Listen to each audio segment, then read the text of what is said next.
वैभव सूर्यवंशी को भारतीय दल में स्थान देवाक नहीं गाभास्कर परामर्श।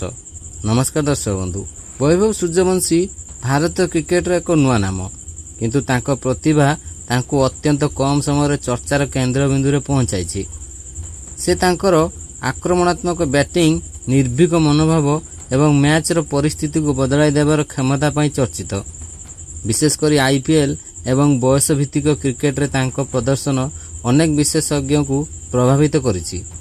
अनेक भक्त कहउछन्ति जे एही युव प्रतिभा को शीघ्र भारतीय दल में सुजोग मिलवा दरकार, किंतु अन्यपटे किछि लोक मने करନ୍ତି जे एते शीघ्र सीनियर दल को नेबा तांको पई चाप सृष्टि करि पारे।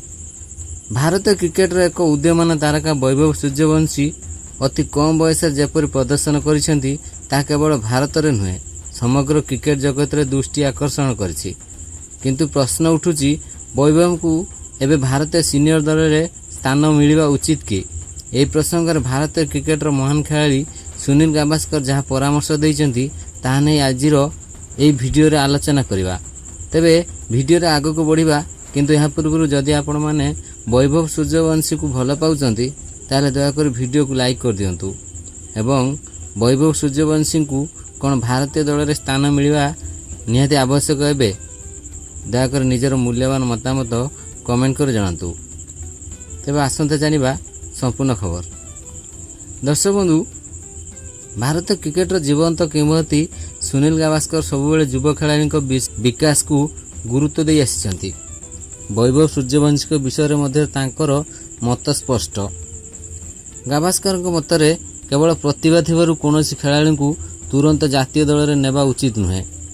प्रथमे देखा पड़ो जे से घरोई क्रिकेट रे नियमित भाव में भल प्रदर्शन करुचंती कि नहीं, कारण भारतीय दल में खेलिबा एवं घरोई क्रिकेट रे खेलिबा मध्य बहुत तफात रही।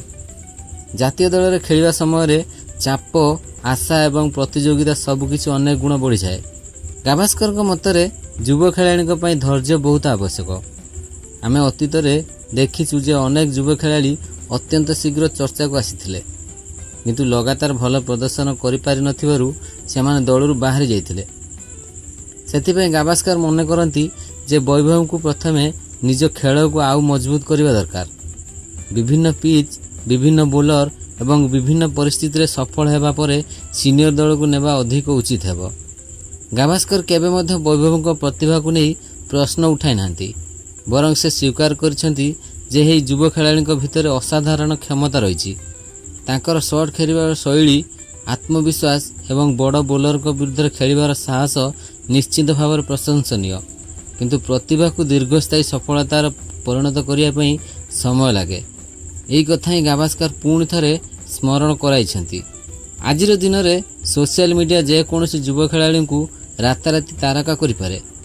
एक भल इनिंग्स खेलिले तांको भविष्यतर सुपरस्टार बोली कहा जाए, किंतु एक खराब प्रदर्शन पर से खेलाड़ी को आलोचनार सम्मुखीन होबाक पड़े। गाभास्कर यही विषय सतर्क रहिबा को परामर्श दैछन्ति। तांको मतरे युव खेलाड़ी को अत्यधिक प्रशंसा किंबा अत्यधिक आलोचना दूरे रखिबा दरकार। भारत क्रिकेट दल में स्थान पाइबा सहज कथा नुहे। प्रत्येक स्थान पर अनेक प्रतिभाशाली खेलाड़ी प्रतियोगिता करुथांती। टॉप ऑर्डर रे अनुभवी एवं स्थापित बैटर रहिछन्ति। सेहीपरि वैभव को दल में नेबा पूर्व चयनकर्ता माने निश्चित भावकु चाहिए जे से लगातार भल प्रदर्शन करिपारिबे कि नहीं। गाभास्कर मध्य एही कथा को गुरुत्व दैछन्ति। गाभास्कर को परामर्श हेउछि जे वैभव को धीरे धीरे आगक बढ़ा जाऊ। प्रथमे भारत ए दल उदीयमान खेलाड़ी टूर एवं घरोई टूर्नामेंट तांको अधिक सुजोग दिया जाऊ। एथिरे तांको अभिज्ञता बढ़िबो। से बड़ स्तर क्रिकेट पई मानसिक भाव में प्रस्तुत हेबे एवं समय आसिले से भारतीय दल में प्रवेश करी दीर्घ समय पर्यंत खेली पारिबे। एबे वैभव को प्रदर्शन देखि प्रशंसक माने उत्साहित हेबा स्वाभाविक।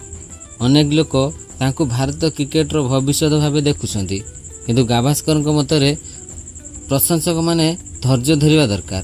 प्रत्येक प्रतिभाशाली खेलाड़ी को समय देवा जरूरी, कारण दीर्घ समय सफलता ही प्रकृत मापकाठी होता है।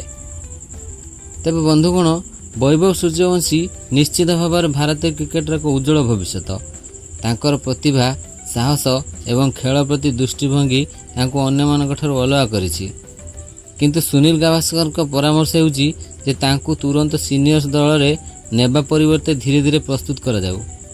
ଏହା ତାଙ୍କ କ୍ୟାରିୟର ପାଇଁ ମଧ୍ୟ ଭଲ ହେବ ଏବଂ ଭାରତୀୟ କ୍ରିକେଟ ପାଇଁ ମଧ୍ୟ ଲାଭଦାୟକ ହେବ।